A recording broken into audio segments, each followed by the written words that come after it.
नमस्कार, मैं हूं विकास सुखीजा और आप देख रहे हैं अब तक टाइम। दोस्तों, बात कर रहे हैं करनाल की, जहां से हरियाणा के मुख्यमंत्री नायब सिंह सैनी हैं। उससे पहले मुख्यमंत्री मनोहर लाल थे। और दोस्तों, एक बड़ा मामला हमेशा चलता आता है कि घोटाले, भ्रष्टाचार अगर सबसे पहले कहीं होता है तो नाम आता है करनाल का। और ये बात इसलिए कह रहे हैं क्योंकि यहां से सरकार ने भी भ्रष्टाचार पर लगाम कसने के लिए बड़े अहम कदम उठाए। दोस्तों, मैं बात कर रहा हूं रामलीला ग्राउंड की। ये शहर के बीचों बीच स्थापित है और इसकी थोड़ी सी अगर हम बैकग्राउंड पे जाएंगे तो ये आजादी से पहले का ये ग्राउंड है। और आपको बता दें, यहां पर पाकिस्तान के जो प्रथम प्रधानमंत्री थे, उन्होंने यहां पर एक परंपरा, एक दंगल शुरू किया हुआ था, जिसको आज तक निभाया जाता है, इस परंपरा को। और इस परंपरा को लगभग जब से देश आजाद हुआ है उससे पहले से लेकर अभी तक श्री जगदंबा देवी पंखा दंगल कमेटी द्वारा इस परंपरा का निर्वहन किया जाता है। लेकिन दोस्तों, आपको बता दें कि जी भ्रष्टाचार से लिप्त कुछ लोगों द्वारा इस भूमि को खुर्द-पुर्द करने के लिए काफी लोगों ने माल बटोरा, मोटा माल बटोरा और बड़े बड़े शोरूम बना दिए। लगभग 100 दुकानों और शोरूमों से मोटी अवैध वसूली किराए के नाम पर की गई। उनके पुनः निर्माण पर भी मोटा पैसा वसूला गया। और असल में अगर बात करें कि जो कमेटी यहां से किराया वसूल कर रही है उसका अस्तित्व क्या है, वो कहां स्टैंड करती है, ये सब बताऊंगा। अर्चना कोहली जी की अदालत से एक फैसला आया है। उन्होंने रामलीला सभा जो पार्टी बनने के लिए मामले में कूदी थी, उसको वहां से खारिज कर कर बात कहें तो आउट कर दिया है, दफा कर दिया है, क्योंकि उसका किसी भी तरह का कुछ भी लेना देना नहीं है। और मुकदमा है, आपको जो मुकदमा बता देता हूं, वो मुकदमा डाला था श्री जगदंबा देवी पंखा दंगल कमेटी ने पवन टायर्स वर्कर्स के ऊपर, क्योंकि ये लोग वहां पर जो रामलीला ग्राउंड की जगह है वहां पर अवैध कब्जे कर रहे हैं और शोरूम बना रहे हैं। इसी मामले को लेकर इस कमेटी ने, पंखा दंगल कमेटी ने 8 दावे फाइल किए हुए हैं। और हाल ही में जो लेटेस्ट फैसला जो आया है, वो फैसला ये आया कि इस दावे के अंदर जो रामलीला सभा पार्टी बनने के लिए आई थी, उसकी एप्लीकेशन को खारिज कर दिया। मतलब उनका इस पूरे रामलीला जो सभा है, रामलीला ग्राउंड की जो जगह है, वहां पर कुछ भी लेना देना नहीं है। अब इस पूरे मामले को लेकर जो जंग लड़ रहे हैं, वो लड़ रहे हैं पंखा दंगल कमेटी के अध्यक्ष रामधन कंबोज जी। मेरे साथ जुड़ने वाले हैं, उनसे बात कर लेता हूं। आखिरकार मामला क्या है, चल क्या रहा है। बहुत बड़ा घोटाला खुलकर सामने आ रहा है। और अगर बात करें जमीन के असली मालिक कौन है, वो भी जानने की कोशिश करेंगे। और इसके अंदर जो खास बात है, राजस्व विभाग के अंदर रामलीला कमेटी जो अस्तित्व में नहीं है, उसका कोई अता पता नहीं है।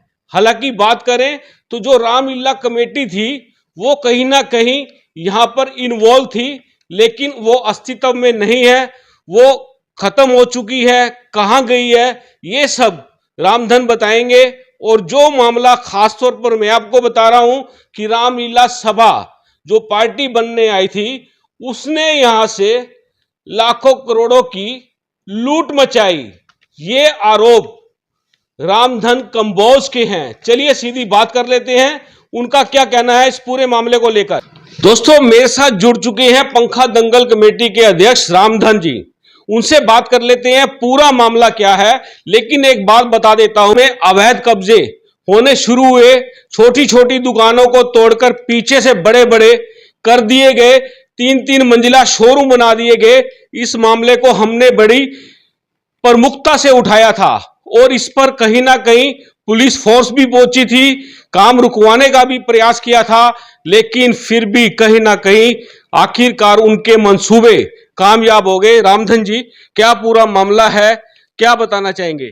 रामलीला सभा वालों ने, गौरव जी जिनके अंदर प्रमुख व्यक्ति हैं, उन्होंने हमारा पंखा दंगल कमेटी का जो दंगल होते हैं यहाँ पे सालाना, उनको ख़त्म करना चाहा।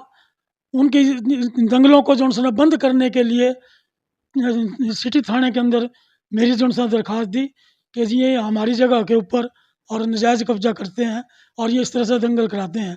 तो सिटी थाने के अंदर सबूत दिखाए हमने भी और उन्होंने भी दिखाया, उनके पास कोई सबूत नहीं था, क्योंकि रेवेन्यू रिकॉर्ड के अंदर जब हमने देखा तो रेवेन्यू रिकॉर्ड के अंदर रामलीला कमेटी के नाम ज़मीन है और ये रामलीला सभा है।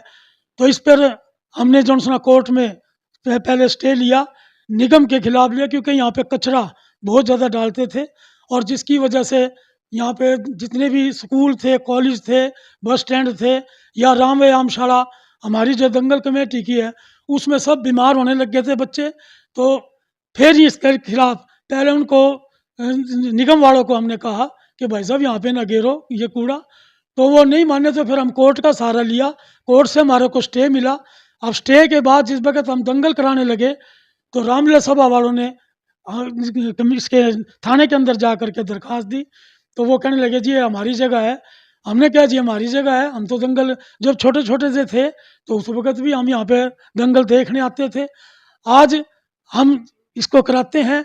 ये हमारे से इसे हिंदुस्तान आज़ाद होने से पहले लियाकत अली का परिवार, जो पाकिस्तान के प्रथम प्रधानमंत्री थे, वो यहाँ के नवाब थे, वो ये दंगल कराते थे।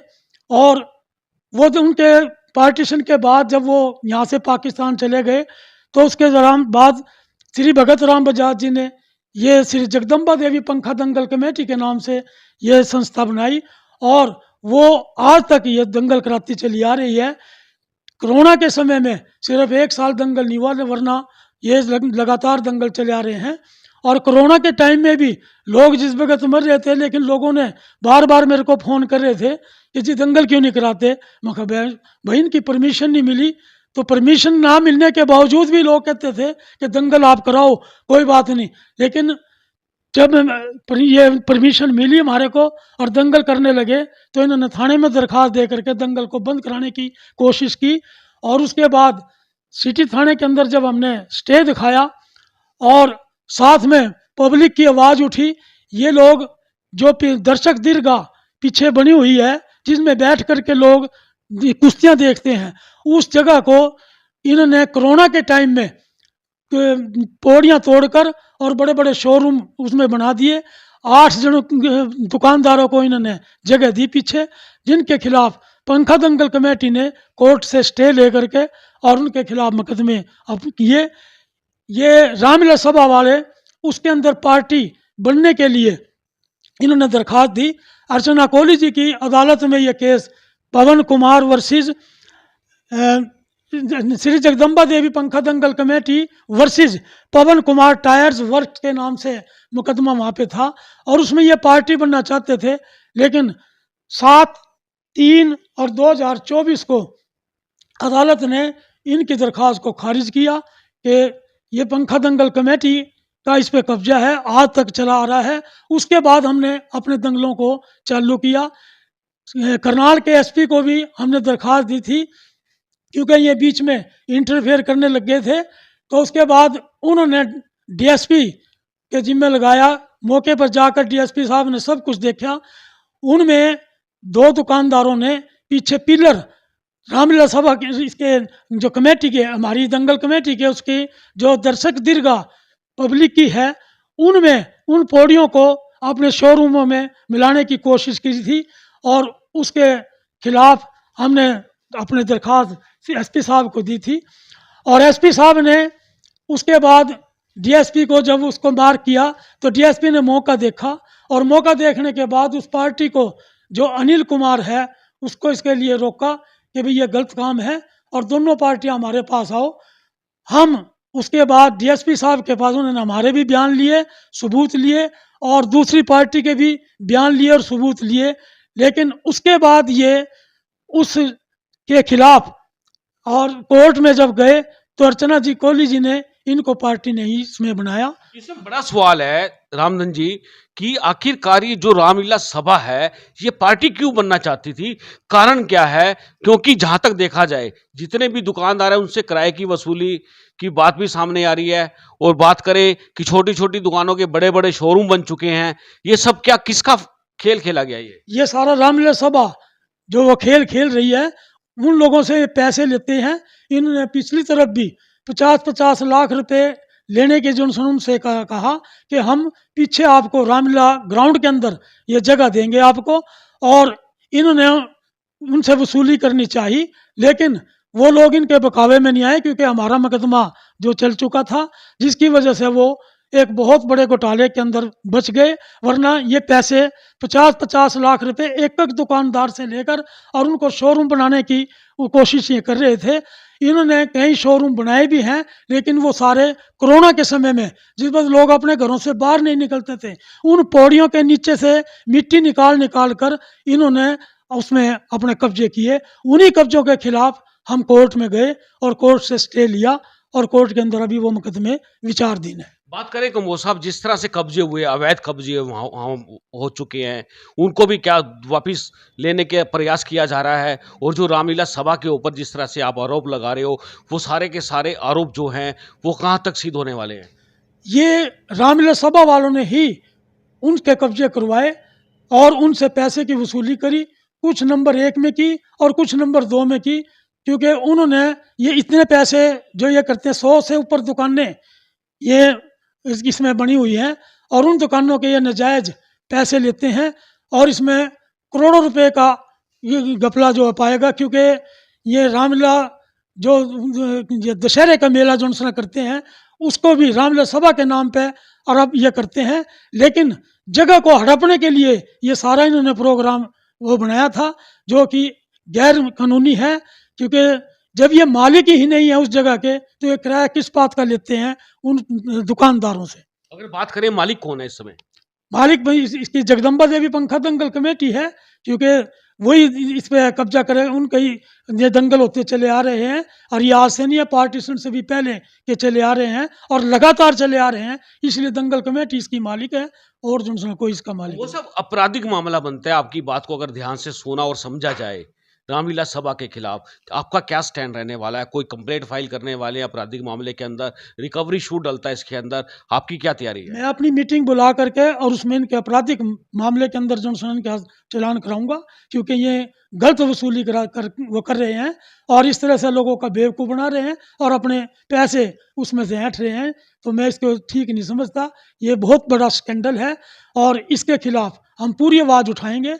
अब इन्हें ये रामलीला जो जहाँ पे मंचन होता था उसमें भी देखो इन्होंने 5 स्टार होटल की तरह कमरे कुमरे ऊपर बना लिए हैं और उन कमरों के अंदर ये किराया मनमाना वसूल करते हैं, जबकि रामलीला सभा जो है ना धर्मार्थ का काम उसने करना चाहिए। जैसे श्री जगदम्बा देवी पंखा दंगल कमेटी लोगों को जो ये यहाँ पे दंगल करा करके उनकी भावनाओं को, जो बच्चे हैं इनको जो है ना ताकि ओलंपिक में जा कर के ये मेडल ले। हिंदुस्तान के बड़े बड़े पहलवान जो भी ओलंपिक के अंदर वो गए वो सब इस दंगल के अंदर अपनी पार्टिसिपेट जरूर करते थे और हमारे को गर्व होता है कि हमारे इस दंगलों के अंदर लड़ने वाले बच्चे गोल्ड मेडल ले लेकर के और हिंदुस्तान का नाम बहुत ऊंचा किया। इसके लिए हम और भी ज़्यादा, ताकि बच्चों को ज़्यादा से ज़्यादा सहूलियत मिले। इसके अलावा इसमें बच्चे ग्राउंड के अंदर क्रिकेट भी खेलते हैं और वो क्रिकेट खेलने वाले बच्चों ने ही मेरे को बताया, जिस वक्त ये बीच में पौड़ियाँ तोड़कर और उसमें मिलाते हैं तो वो फ़ोन करके उन्होंने कहा कि जी इस तरह करके ये धुंध के अंदर और पौड़ियाँ तोड़ रहे हैं। तो मैं जब मौके पे गया तो देखा ड्रिल मशीन लेकर के ये पौड़ियों को तोड़ रहे थे और अपने उसमें मिला रहे थे। उसके बाद 112 नंबर पर फ़ोन करके हमने मौके पे पुलिस को बुलाया और उसके बाद इनके खिलाफ दरख्वास्त थाने में दी, लेकिन थाने के अंदर इतना जो इनके खिलाफ वो नहीं करा, लेकिन इनका काम जरूर बंद करा दिया। जो पिलर आज तोड़ी में बने हुए हैं वो अभी तक नहीं हटाए और वो उसी तरह से खड़े हैं। काम जो सुना डीएसपी साहब रुकवा करके जरूर गए, लेकिन उसके बाद उन्होंने ये भी कहा था कि भी हम पिलर नहीं के तोड़वाएंगे, लेकिन आज तोड़ी वो पिलर नहीं टूटे। रिकवरी कराने वाले या रिकवरी होगी, जिस तरह से 5 स्टार होटल बना दिया उसकी भी तोड़फोड़ कराएंगे या उसका कब्जा लेंगे? बिल्कुल इसका कराएंगे, जरा हम पहले क्योंकि इसमें इनसे निमट लें, और उसके बाद जैसे जैसे आगे दंगल कमेटी मेरे को इजाज़त देगी तो उसके मुताबिक उनके भी खिलाफ हम ये कानूनी कार्रवाई करेंगे। ये गैर कानूनी वसूली जो करते हैं, ये लोगों से पैसे ऐंठते हैं, इसके खिलाफ हम पूरा लड़ेंगे और इनके खिलाफ मुकदमा दर्ज कराएंगे। कमर साहब, एक अपील है, 100 दुकानदार हैं, लगभग 100 से ऊपर ही होंगे, बड़े बड़े शोरूम बना रखे हैं, इनसे क्या अपील करना चाहते हैं? ये किराया किसको दें? ये जो जिस तरह से डेवलपमेंट करते हैं उसके चार्जेस देते हैं लाखों रुपए, वो किसको दें? क्या अपील करना चाहेंगे या किसी को ना दें? ऐसा क्या करने वाले हो आप? मैं तो यही अपील करूंगा कि किराया किसी को न दो, क्योंकि जब वो मालिक ही नहीं है तो वो किराया किस बात के लेते हैं। लेकिन पंखा दंगल कमेटी ने जैसे कोर्ट में केस डाले हुए हैं, जब हम मालिक बनेंगे हम फिर आपसे पैसे जो लेने के हकदार होंगे, वरना हम गलत पैसे किसी से नहीं लेते, क्योंकि हमारा कब्जा पिछली तरफ जो जहाँ पे ये कुश्तियाँ होती है उस जगह के ऊपर है। हम किसी के दूसरे से गलत पैसे बिल्कुल नहीं लेते। दर्शकों के लिए वहां सीढ़ियां बनाई हैं, उनको खाली कराने की तैयारी है जिन लोगों ने शोरूम बना लिया है? बिल्कुल, जिन्होंने ये शोरूम बनाए हैं उनके हम शोरूम तोड़वाएंगे और पैड़ियाँ उसी तरह से जैसे जिस हालत में वो पहले थी, दर्शक दीर्घा के अंदर जिस तरह से पहले पब्लिक बैठ करके देखती थी, उसी तरह से हम उनको पहले वाली पोजीशन में ही लाएंगे। यही हमारा संकल्प है, यही हमारा। कोई अपील करने वाले हैं सरकार से या अदालत से कि ये पूरा का पूरा जितने अवैध कब्जे हैं सारे हटाए जाएं, पंखा दंगल कमेटी को दिलाए जाए? इसीलिए मुकदमे किए हैं ताकि जो पीछे इन्होंने कब्जे किए हुए हैं और कब्जे इन्होंने दिलाए हुए हैं रामलीला सभा वालों ने, उनको हम जो सुना हटवाएंगे। और ताकि क्योंकि वो लोग कहते हैं कि हमने तो पैसे दे रखे जी, भाई किसको पैसे दे रखे? आखिर रामलीला सभा को। तो मैंने कि रामलीला सभा तो इसके मालिक ही नहीं है, क्योंकि जी हमारे को ये नहीं पता था, वो कहते थे कि हमारी जगह है और इसलिए हमने उनको पैसे दिए और ये जो सा कब्जा किया।